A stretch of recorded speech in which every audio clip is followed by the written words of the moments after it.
It's a very warm welcome to all our viewers and welcome to a new episode of the Daily Debate, our show bringing you all the latest news and exciting events happening all around the country. And of course today our major discussion in the studio and our major debate is the latest developments in the tourism sector, of course, as Egypt is undergoing a transformative era when it comes to tourism, using of course its unparalleled history, its diverse landscapes and strategic initiatives as well to position itself as a top global destination. And joining us this evening in our studios is our guest, Ms. Rana Ehab, our heritage researcher, who will be telling us much more about all the developments when it comes to the tourism sector.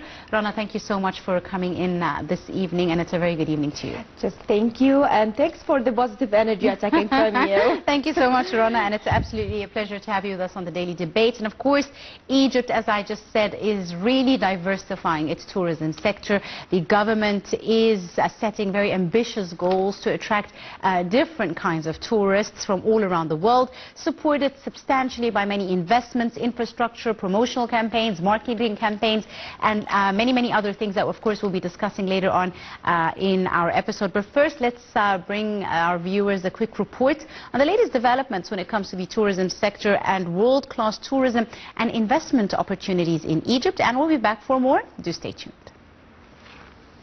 Egypt stands as a beacon of cultural richness and natural allure, combining its ancient heritage with modern advancements to position itself as a leading global tourism hub. Recent government initiatives are transforming the tourism landscape, emphasizing sustainable practices, improved infrastructure, and enhanced visitor experiences to ensure that Egypt remains a must-visit destination. The government is heavily investing in its tourism infrastructure, from expanding hotel capacities to upgrading transport networks. Projects like the high-speed rail and the monorail systems are revolutionizing the connectivity, linking key cultural and leisure destinations. These advancements not only improve accessibility, but also support the government's ambitious goal to welcome 30 million tourists annually by 2028. Additionally, visa facilitation measures such as on-arrival options for various nationalities and the introduction of multi-entry visas make visiting Egypt easier than ever. Egypt's diverse offerings cater to a wide range of interests, from the historic grandeur of the pyramids of Giza and the temples of Luxor to the serene beaches of the Red Sea. The country's tourism campaigns focus on appealing to both luxury travelers and budget-conscious visitors, ensuring an inclusive approach. This strategy is evident in the rise of sustainable and eco-friendly tourism options, providing unique experiences while preserving Egypt's rich natural and cultural heritage. The government recognizes the pivotal role of the private sector in driving tourism growth. By simplifying licensing procedures and offering financial incentives, it is fostering a business-friendly environment. Recent legislative updates aim to streamline operations and attract more investors. The private sector's collaboration with the government has already yielded results, with increased charter flights and improved marketing strategies boosting tourist numbers. With a blend of historic splendor and forward-thinking strategies, Egypt is solidifying its role as a global tourism leader. By fostering innovation, empowering partnerships, and prioritizing sustainability, the country offers unparalleled opportunities for visitors and investors alike. As the world continues to discover the treasures of Egypt, its place on the global tourism map is more prestigious than ever.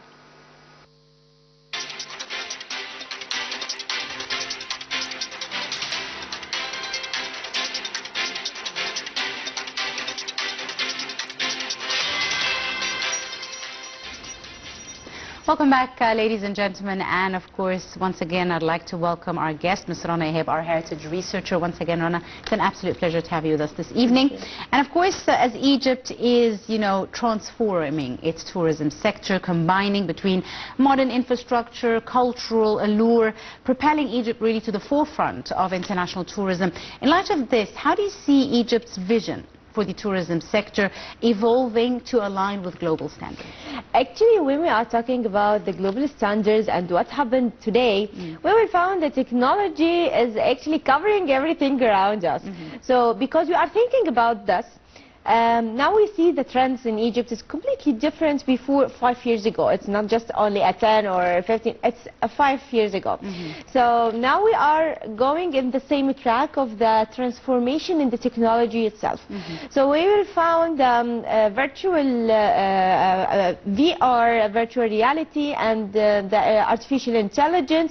All of that we actually mix them with the archaeology, with the heritage, with the archaeological sites. And yes, we doing something amazing. Like what happened last week about the transformation in the technology itself, when we have doing a kind of the cooperation with Meta to just found the uncompleted statues when you just put your mobile phone in it, so you see the statue as it before thousands of years ago. So it's not happened in just one museum or two museums. It's happened in the mega museums around Egypt, the Grand Egyptian Museum, Egyptian Museum in Tahrir, and also the Museum of Civilization. So just not only taking a tour around the museum, just hearing your tour guide mentioning the stories, or just seeing the label, or imagine how this piece or object working before thousands of years, it's also when you work with your phone, you will find it as same it before. So this is the trends. This is the transformation that the government doing today with the type of tourism and the type of archaeology, and mix it with the new generation to be happy with it. Indeed, and this attracts a different kind of, I mean, Egypt is very famous for cultural tourism. Ancient Egyptian, of course, heritage is very attractive, but maybe to a specific age group. If we're talking about like the older generations that are more excited to come visit. But maybe this new approach attracts even youngsters now, because they can relate more if it's technologically motivated. Yes, exactly, because if we are searching now about the trends in the tourism in general, we will find all the people searching about their walking with their phones, just doing a kind of stories, live in all the platforms and social media. They're caring about taking the perfect picture everywhere. So actually we now available with that. So we see how the people want to see in Egypt, and we actually facilitate all that for them. Absolutely. So this is here the idea. It's not only the old-fashioned people or the people who's just caring about the history. Now we mix the new generation with the culture and with the heritage, and make their time spending there is amazing, with the tools they want to add, with the tools they want to interact with. It's just not only about seeing and just hearing. It's also you can do something amazing. You can take a picture for yourself with those pieces. The lighting inside the archaeological sites or the museums is very amazing, to allow you to take your amazing shots. Absolutely. So Rana, now tourism of course contributes significantly to Egypt's GDP and economy. Revenues are surging. The tourism sector has a great role to play in terms of supporting economic stability in the country. Can you tell us a bit about the role that the government has played in order to cater for this? We're talking about infrastructural development, for example the high-speed train, transportation networks, enhancing and facilitating with ease the tourism experience. Actually, when we are saying Egypt on the track of the tourism, Egypt wants to be on the top of the global tourism destination in the world. And how we can do this? Just by development the places, or showing the heritage, or doing a kind of marketing. It's about also the infrastructure about the place. So if now I'm in Cairo, I need to go to Luxor and Aswan. So I didn't have that money to go through the plane. So I just have another another options to do with that. Yes, I have the trains, I have the roads. It's amazing now. So you can rent your own car and go with yourself, because we are talking about also about the peace here, and about that you can do it in a very easy way. So we facilitated the trade inside the city itself. So if we are talking about Cairo, that you can go from the east to the west by just half an hour, and if you are just Cairo is crowded and all of that, we know that. But we are facilitating with the metro station, the subway, and we facilitate this with the trains, with the monorails, with different types. So you will find it easy for you. It's just not only thinking about, oh, how I will go through Egypt, through the roads or something. Now it's amazing, and you can reach to your destination in very short time than before, more than before actually. So this is the infrastructure that the government working on. And the new airports as well. For example, we're talking about Sphinx Airport, which has really cut traffic down to half almost. Exactly. So when you are interested only in going in the places of the Giza, the Giza Plateau, the pyramids, the Jahshur, Saqqara, yes, you can do in the Sphinx Airport, and it will be easy for you to go just in Giza, not needed to be in a Cairo and going through all of these process. So it's easy. Just finish your trip here and travel to your next destination inside Egypt. Speaking about different destinations, so we've covered a lot about Egyptian archaeological tourism and pharaonic heritage, etc. Egypt has, the government has played a very big role in diversifying the different touristic programs. So usually before it was cultural heritage and Red Sea and beach tourism, but now there's a move to totally change the different programs that are available to tourists to cater for every possible tourism, from ecotourism to health to sports to conference to religious tourism. So many new programs have been introduced to cater for different needs and different likes and desires and people from different countries all around the world. So tell me a bit about the diversification of the programs that are now available with regards to tourism in Egypt. Yes, so because there is a lot of people today thinking about that. They are thought Egypt is only the Red Sea or the Mediterranean Sea and the pyramids. So no, because we have amazing things. So if we are talking about the diversity of the tourism that you are actually mentioned, I love to say all the time that we have all the kinds of tourism that you can imagine in your life, we have here in Egypt. So about the religious tourism in general, you will find it in each place. For example, we can start from Sinai till Aswan, and when we are talking about the road of the Virgin Mary, of the Holy Family, when they are coming through Egypt. And if you are interested in the Jewish religion, you will find the synagogue around all Egypt and around all Cairo, and it's available, the archaeological places for sure.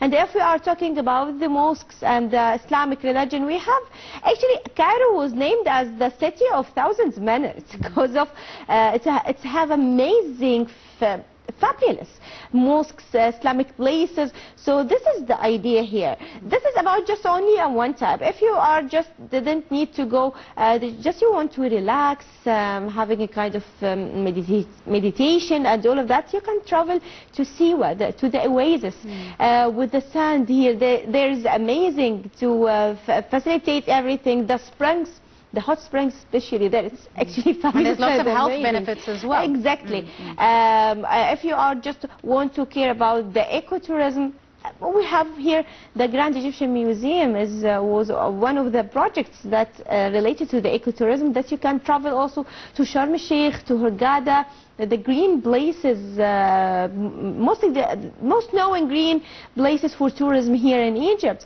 If you want to talk about the natural and enjoying the sky, you can travel to Fayoum, the Valley of Wheels, you can travel to the White Desert. So actually we have amazing places here in Egypt. Just search about what is your type, and if you just mention it in Google, for sure the first thing in the search you will find it's Egypt, and it's amazing, fabulous places. And now we are treated all of these places very well. We enhance the experience for our tourists in those places, and with the different things, facilitate from the time you arrived until you back again, everything is going easy and happy for you. And even moving back to our traditional kinds of tourism, back to beach tourism, for example, there's an initiative now to move, not move away, but to diversify even beach tourism with all the development projects that are happening on the North Coast, making it not just a summer destination, but an all-year-round destination for people to enjoy the Mediterranean Sea, like other countries, for example, do in Europe. This is another move to further diversify beach tourism and expand it as well. Yes, for this point, because we are now in a winter season in Egypt. So in Cairo it's kind of a little bit of cold, but in Luxor and Aswan it's hot. So in Europe, I know it's completely snowing now. So when you want to enjoy with the sun rays and the amazing of the reflection of the sun rays on the Nile River and feeling the hot, it's a summer vibes. So because we are in the winter season, but it's a summer vibes. And when people just want to enjoy with the beaches, they are going to the Sharm Sheikh and Aswan. And now we have a smart new cities in the Mediterranean Sea, and this is open a kind of investment for all the business you need.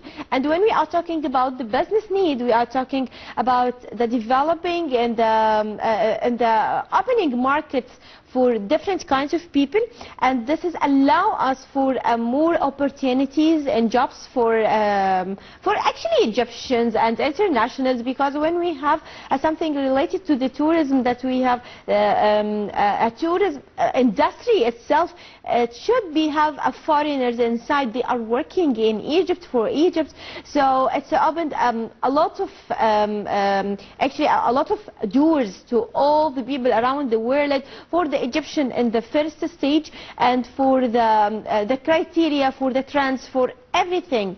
So when we are talking about the North Coast, we have smart cities, and this is a fabulous thing, because before that we are talking about the new Alamein and new Mansoura and all of those places, and we still looking forward for more amazing cities. Absolutely. Rana, now you mentioned a very important issue, which is incentives for private sector investment, and this is very important. What do you see are some of the incentives provided by the government for the private sector to invest in the tourism sector? Specifically, what are some of the benefits and subsidies and programs to encourage investors in this sector? Actually, for this point especially, we are talking about the new brands of the accommodation itself, for the hotels, the motels, and the residents, and a lot of amazing things. So when we are invest, it's not only about the governmental, it's not only for the people, it's known or famous to do with them deals. It's open for all. So and Egypt, you know, we are just not talking about the international tourism, we are talking also about the domestic tourism inside Egypt. Actually, it's amazing, because the numbers of the people here in Egypt, because of the people who caring about Egypt and its culture and its heritage, so they can do easily their job. When they are thinking in many ways, when we are talking about tourism industry, it's not only about visiting archaeological sites, it's not only about staying in a hotel, it's about food, it's about streets, it's about the service that you add, it's about a lot of things actually. It's about the transportation. So all of that, it's open for all the people who can do a thing. But we have a criteria. That criteria is that you need to give us your big thing, that you need to give us the best thing you have. So it's not only about anyone can do this. So the criteria, because of Egyptian vision to the next years. So who can do amazing job here, open more new opportunities, grow up with her own or his own business. So I mean, Egypt is the land that you need to approach your things here.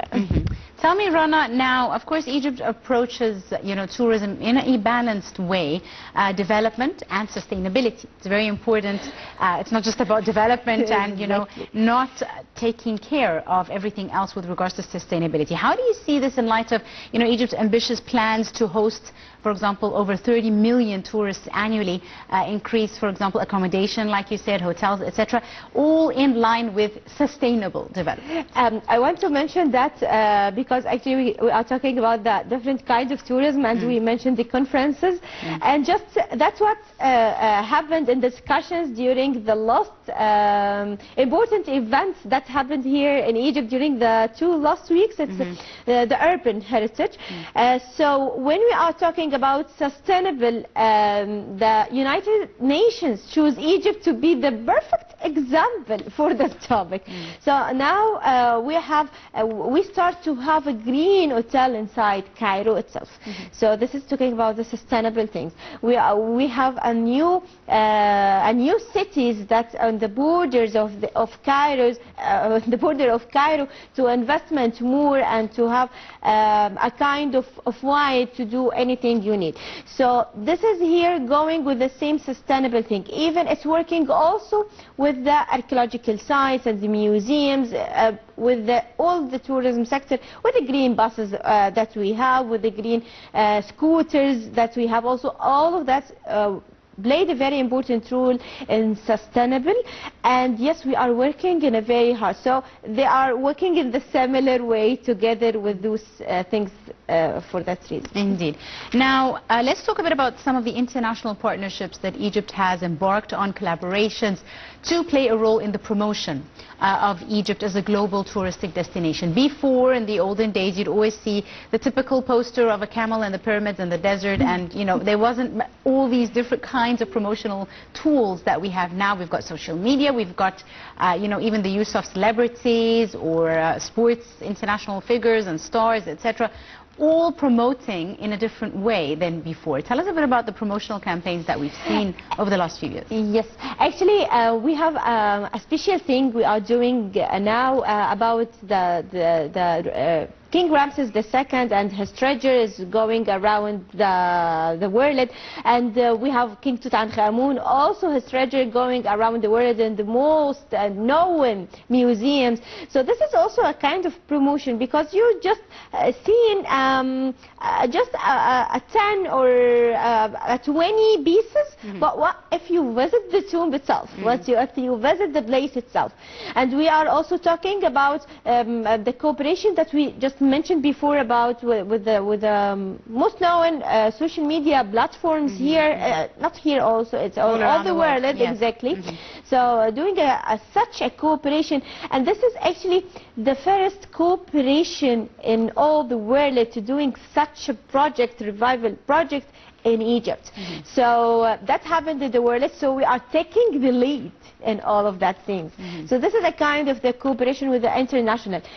It's not only just about publishing those in social media. We are having our government traveling around all the world to attending the conferences, to doing just a kind of agreements for the tourism to increase the kind of the tourist here in Egypt. So all of this as a kind of promotion, and just we are not just saying, oh, okay, it will sell itself, because all the people know the pyramids, but not all the people know about the fantastic things inside Egypt, about the green areas, about the kind of food, about the actually even entertainment that you can do here in Egypt. So we have now amazing things. It's completely different before 10 years ago. So right. So Rana, a very important thing that we also want to discuss in today's episode, as you mentioned, with the religious tourism as well, the Egypt St. Catherine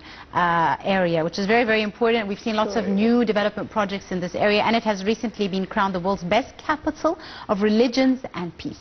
So we bring our viewers a quick report on this, and we'll be back to continue this edition of the Daily Debate. Do stay tuned. St. Catherine, a jewel of religious and cultural tourism in Egypt, has been honored with the prestigious AFASU Award for the world's best capital of religions, tolerance, peace and tourism. This accolade was announced by the High International Committee of the African-Asian Union, spotlighting the city's unparalleled significance as a center for interfaith harmony and cultural heritage. Nestled in South Sinai, St. Catherine is revered by followers of Christianity, Islam and Judaism. It is believed to be the site where Moses witnessed the burning bush and received the Ten Commandments. The region is home to St. Catherine's Monastery, one of the world's oldest continuously operating monasteries protected by its historic granite walls. The monastery houses an invaluable collection of ancient icons, manuscripts and artifacts, including the legendary Well of the Moses, where Moses is said to have met his wife Zipporah. In addition to its religious and historical allure, St. Catherine plays a pivotal role in promoting peace and tolerance with the city's global appeal through initiatives like the Great Transfiguration Project aimed at developing infrastructure and boosting tourism. These efforts reflect Egypt's commitment to positioning St. Catherine as a hub for religious, cultural and environmental tourism. This recognition aligns with Egypt's thriving tourism sector, which has achieved record-breaking numbers in recent years. In 2023 alone, the country welcomed 14.9 million tourists, with revenues continuing to climb in 2024. St. Catherine's Award reinforces Egypt's reputation as a global leader in cultural and religious tourism, offering unique experiences that celebrate its rich history and diverse heritage.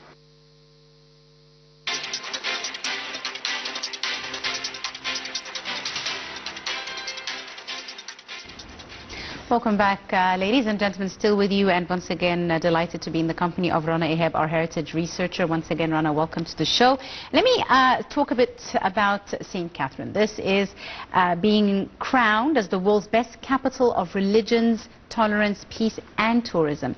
In light of this, tell me your opinion. How does the history of St. Catherine's monastery, which is one of the oldest in the world, contribute to the city's reputation as a global center for interfaith and dialogue? Actually, before we are talking about St. Catherine, I want to talk about Sinai Venezuela itself. So because this is a very important part. It's not just because Sinai Venezuela is connected between two continents, Asia and Africa.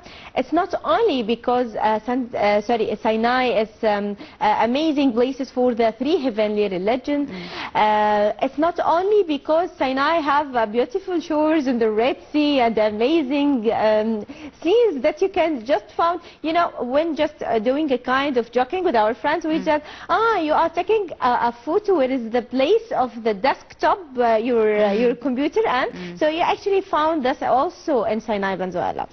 So for sure all the countries around the world have their own national songs, but when you have a national song especially for Sinai, this is something fabulous, amazing.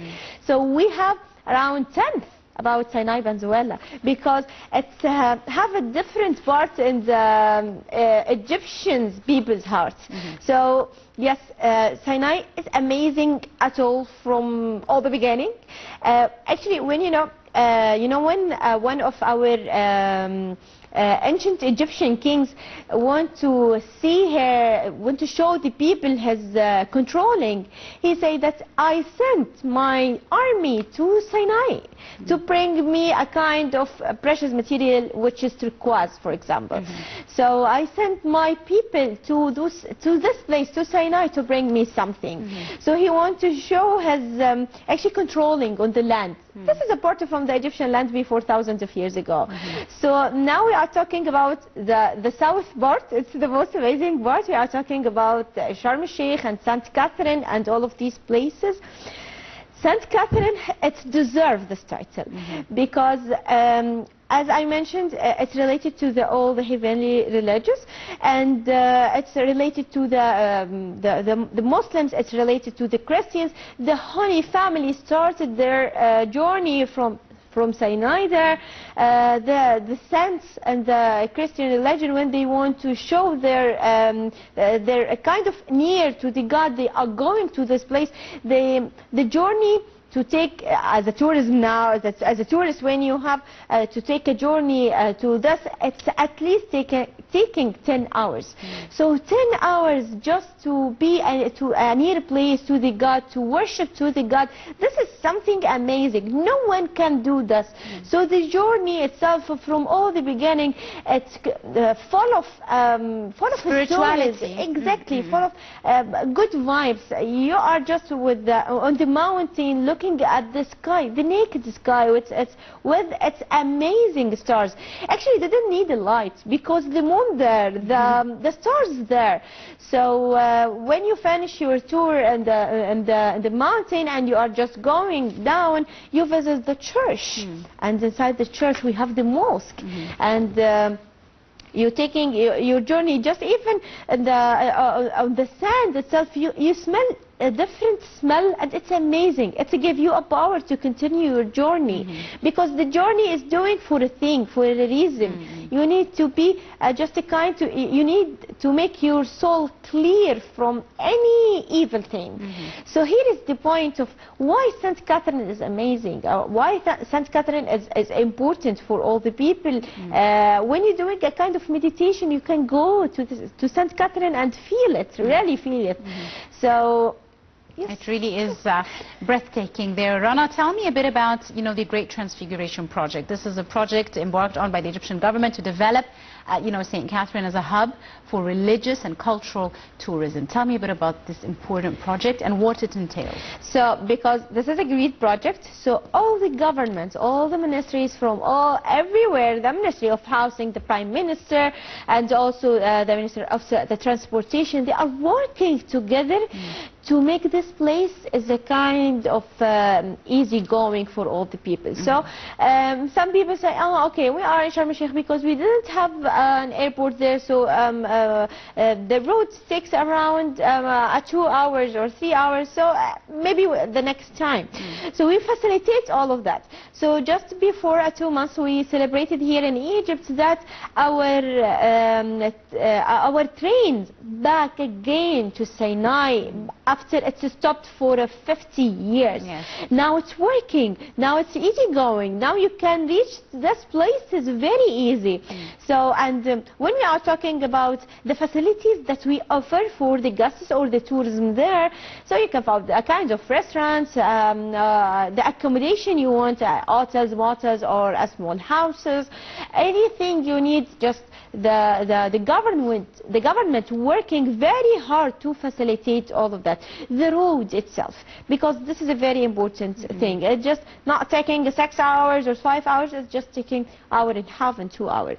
So this is the idea here. This is the cooperation with the government, and they are thinking what we can develop more. And when we are talking about the archaeological sites, so because St. Catherine actually it was listed in the World Heritage List and in the UNESCO, because it's amazing. As you mentioned, it's the oldest cathedral in all the world. It's the oldest place for doing a kind of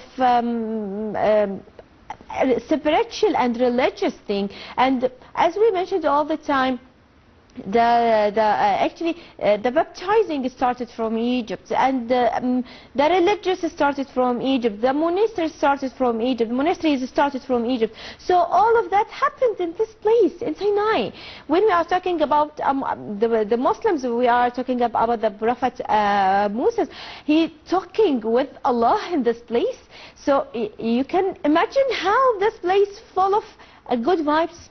It's amazing. Absolutely. Rana, speaking about, you mentioned Christians and Muslims as well as even Jews, the three, holy religions, and tell me a bit about how measures are being put in place with specifically to St. Catherine to preserve the historical artifacts, ancient manuscripts, icons. We're seeing lots of footage as well of lots of religious icons that are on display there. What effort is being done to preserve, because this in itself is priceless heritage, really. Yes, and actually it's priceless, amazing. And now I want to mention at this point about St. Catherine and also about all the places here in Egypt. The restoration and the preservation happened very hard and happened very smooth and with a lot of studies before doing anything. So about the development and the preservation, especially in the St. Catherine, because the weather there is it's kind of different exactly from because it's extreme heat, extreme cold. Exactly. So when we are talking about that, we have a huge team working in that specific things. It's not monthly, it's daily. So they are just looking day after day what's the kind. They are traveling around the world to see the best things or the best tools that you can use to save these places. This place is here before thousands of years ago, and we need to save it for millions of years later. So here is the idea, here is the project, and also the project is facilitating everything for the guests during their visiting the place, from the ropes, from the labels, from even the tour guide. They are going with them, and actually I want to mention something amazing, that the tour guide with you in St. Catherine is one from the people who is living in St. Catherine. And this leads me to my next question, Rana. Speaking about the role that the local Bedouin community, the residents of the area play in shaping the identity and hospitality of St. Catherine. So actually when we are talking about hospitality especially, some people thought hospitality is just only about the airport or about the hotels or about things. But in Egyptian people, we have a different kind of hospitality because we love people everywhere. So when we are looking for anyone, we just mentioning them, okay, come to my house. It's not because he needs something or he needs money or no, it's because he just welcome. This is the kind of welcoming in Egypt. Just he wants to offer you to take a cup of tea or a cup of coffee in his house, to talk with you and to see how Egyptians is amazing. So about the people who's working from those areas to serve the guests, to serve the tourism there in these places.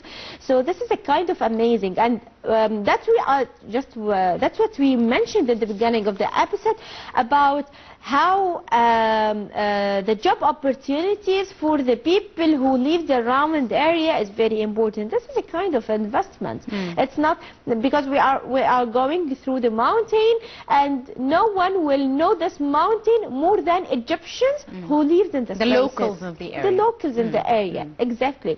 So for that reason, they doing their efforts to offer you their best. Absolutely. Rana, just before we run out of time, I want to ask you about, with the Egyptian goal of record-breaking tourism, what future projects do you see being, planned to further enhance global appeal? We can't wrap up the episode without talking about the Grand Egyptian Museum very quickly. What lessons do you see, have been learned and will be implemented when it comes to development of future tourism projects in Egypt? Yeah, actually, now we are just not working on the tourism in just one place. I'm here to for this episode especially. It's just a little time to talk about just one topic. It's a topic about the heritage and about the tourism and just a kind of this topic. But when we are talking about different things, tourism, one of the pillar of the economic here in Egypt. So the industry itself, as I mentioned before, it's not only about the places you visit. It's about the food, the restaurants. It's about the transportation. It's about the airports. It's about a lot of things. So the government working very hard with all of those things, with the infrastructure, and to connect all of them to make it perfect goal. So we are looking for the vision, our vision after 2 years to reach to a 30 million tourists in Egypt. Actually, St. Catherine during the last year, St. Catherine alone, it's achieved 18 million. So yes, we are near to our target. We can do more even. So during the next years, we will see and hear about Egypt. It's a kind of actually it's a part not only from Africa, it's the part from all the world, because it's connected to all the world. So this is Egypt simply. About the Grand Egyptian Museum, I a kind of exaggeration, but I want to mention this is the biggest museum in all universe, not only the world. So we have amazing topics showing you how the Egyptians before thousands of years show you how the Egyptians today, they are developed in everything. Absolutely. I'm afraid that we've run out of time. I'd like to thank you very, very much. Rana Ehab, our heritage researcher, thank you so much for coming in this evening and for joining us on today's episode. Thank you so much. Thank you so much, Rana. And ladies and gentlemen, with that we wrap up today's edition of the Daily Debate. You're in the company of myself, Angie Meher. Thank you for joining us.